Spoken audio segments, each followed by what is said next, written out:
We're incorporating the smoke-free policy sort of a step-by-step process. First by talking about it with the HRA board, then talking about it with residents, both in writing and doing a survey, and then having kind of an educational meeting before we even, got to the point where we said we're going to do this.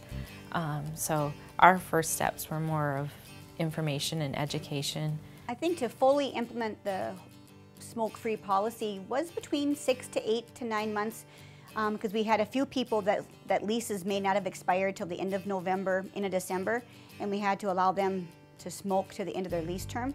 So by the new year, by January of '09, everyone had signed a new lease by then. And then our next steps, because we're in the middle of this process, will be offering the residents here kind of the notice that we're going this direction, what the implementation dates would be, and then how we're going to do things between now and then. So incorporating it will be a step-by-step process, both in writing and with a number of outreach kinds of things.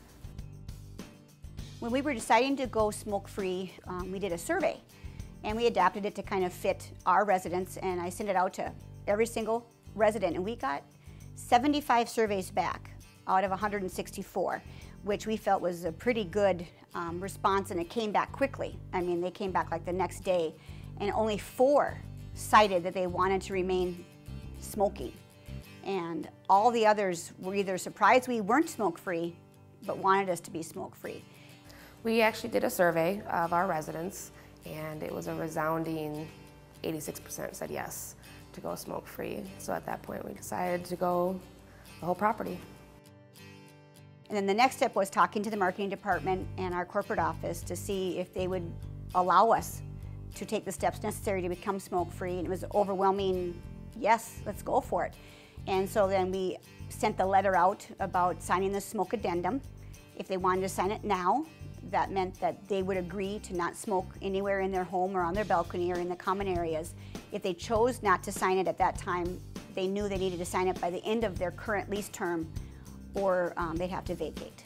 As far as notifying tenants about the imposition or implementation of a new smoke-free policy, there are certain guidelines or requirements as far as state law about what notice is required, and generally a change in the lease that might cause a tenant to change their decision on tenancy, they require a minimum of about 30 days notice.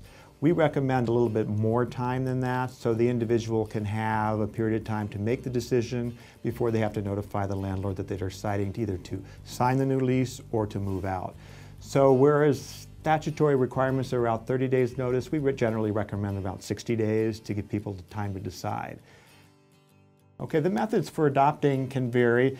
If it's a month-to-month lease, if generally everyone in the building is on a month-to-month, then you can give them around 60 days or 30 days and notify them of a change in the lease, and then they can all go smoke-free at one time. You can have a signing party or something, and they can all sign the new lease addendum that then becomes part of their lease.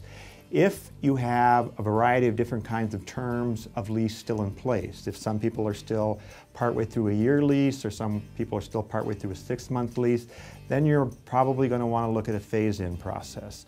Certain number of those who are longer-term leases may be willing to agree to the new addendum right away, and if you can come to the agreement, then you can sign it at any time.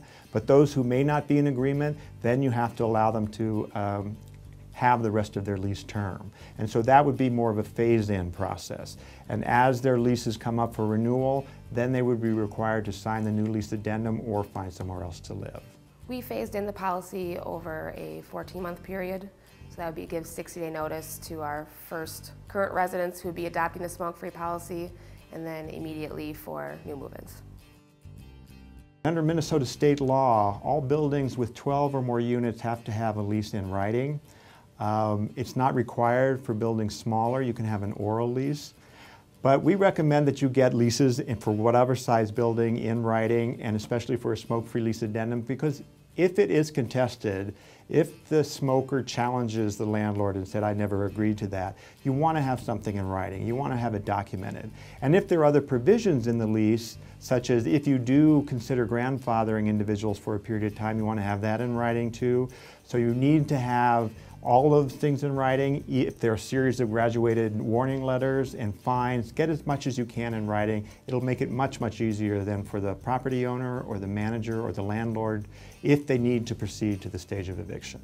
I used the addendum provided to me by Smoke Free Living, and we just have it as an addendum to the lease. It's a separate piece of paper that they sign. As far as enforcing a smoke-free policy, it should be enforced as any other policy that the property owner has in place. Even though it may seem more problematic going into it or before you adopt it, it's very similar to a lot of others, like as far as loud noise or pets. As far as enforcing the policy, I think it's been pretty much a piece of cake. It hasn't been anything more than what I do if someone parks in the wrong garage stall or forget to pick up a package in the office or whatever it might be. It's just one of those things that you just manage as a property manager. So it hasn't been a big burden. It's been just part of my job. And I'm thinking I maybe have to correct behavior 2 or 3 times every 6 months. I mean, it's not like an every week occurrence. It's seldom. Was not nearly as difficult as I thought it would be.